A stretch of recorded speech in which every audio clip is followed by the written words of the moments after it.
Bismillahirrahmanirrahim. Assalamualaikum warahmatullahi wabarakatuh.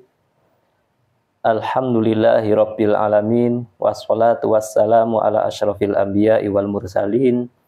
Nabina Muhammadin wa ala alihi wa sahbihi ajmain. Amma ba'du. Saudara-saudaraku kaum muslimin yang dimuliakan oleh Allah Subhanahu wa ta'ala.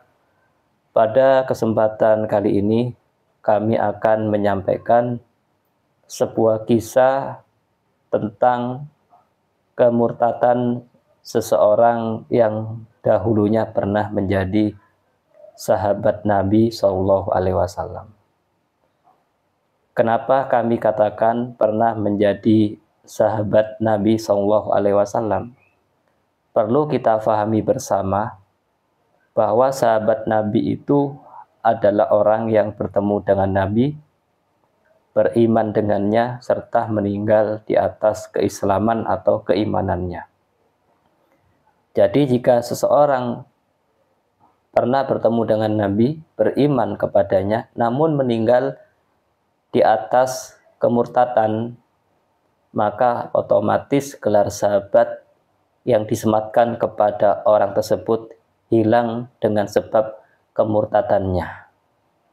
Oleh karena itu kami katakan seseorang yang pernah menjadi sahabat Nabi.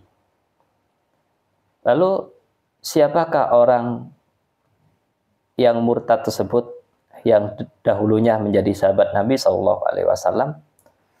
Sebelum kami menyampaikan siapa nama sahabat tersebut, perlu kami ingatkan kembali bahwa di antara salah satu istri Nabi Shallallahu Alaihi Wasallam adalah Romlah, Ummu Habibah. Jadi Romlah ini adalah anak dari Abu Sufyan radhiyallahu anhu. Sebelum Romlah, Ummu Habibah menikah dengan Nabi Shallallahu Alaihi Wasallam, sebelumnya beliau radhiyallahu anha memiliki suami yang bernama Ubaidillah bin Jahash. Pada saat Rasulullah Shallallahu Alaihi Wasallam mengizinkan kaum muslimin untuk hijrah ke Habasyah, pada waktu itu Romlah, Ummu Habibah bersama anaknya Habibah yang masih kecil dan suaminya Ubaidillah bin Jahash hijrah ke Habasyah untuk menyelamatkan keislamannya.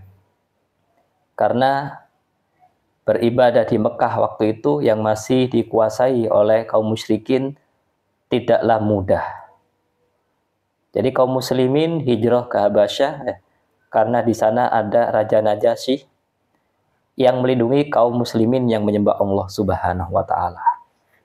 Jadi pada waktu itu Romlah bersama suaminya Ubaidillah bin Jahash bersama anaknya serta kaum muslimin yang lain hijrah ke Habasyah agar dapat beribadah dengan mudah, agar dapat menyembah Allah dengan mudah.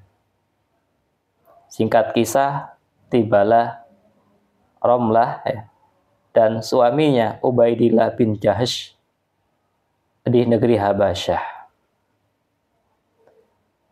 Singkat kisah pula, pada saat Romlah bersama suaminya di Habasyah, tidak lama kemudian ternyata suami Romlah, Ummu Habibah, yang bernama Ubaidillah bin Jahash murtad dari agama Islam.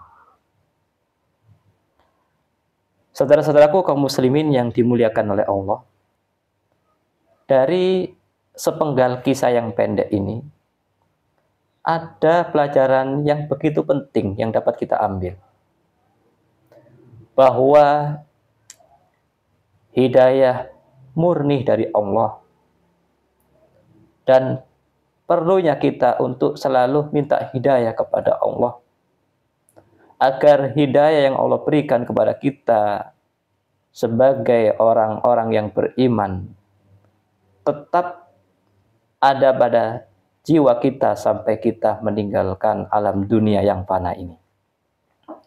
Bayangkan Ubaidillah bin Jahsh yang dulunya sempat menjadi sahabat Nabi, bahkan hijrah ke Habasyah demi menyelamatkan agamanya, demi mendapatkan kemudahan dalam beribadah kepada Allah.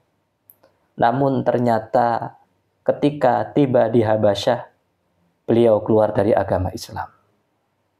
Oleh karena itu, kita sebagai seorang muslim tidak boleh jumawah atas keislaman yang kita miliki. Tapi kita perlu menjaga dan selalu memohon kepada Allah agar agama Islam yang kita anut, selalu kita anut sampai kita berjumpa dengan Allah Subhanahu wa Ta'ala.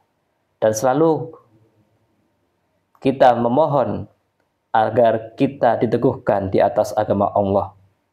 Oleh karena itu, Syahr bin Husyayb pernah bertanya kepada salah satu istri Nabi SAW yang bernama Ummu Salamah, apa doa yang sering dipanjatkan oleh Nabi SAW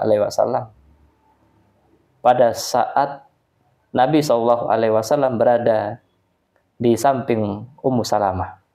Maka Ummu Salamah radhiyallahu anha mengatakan, doa yang sering diucapkan oleh Nabi SAW adalah doa yang berbunyi, Ya muqallibal qulub, tabbit qalbi ala dinik.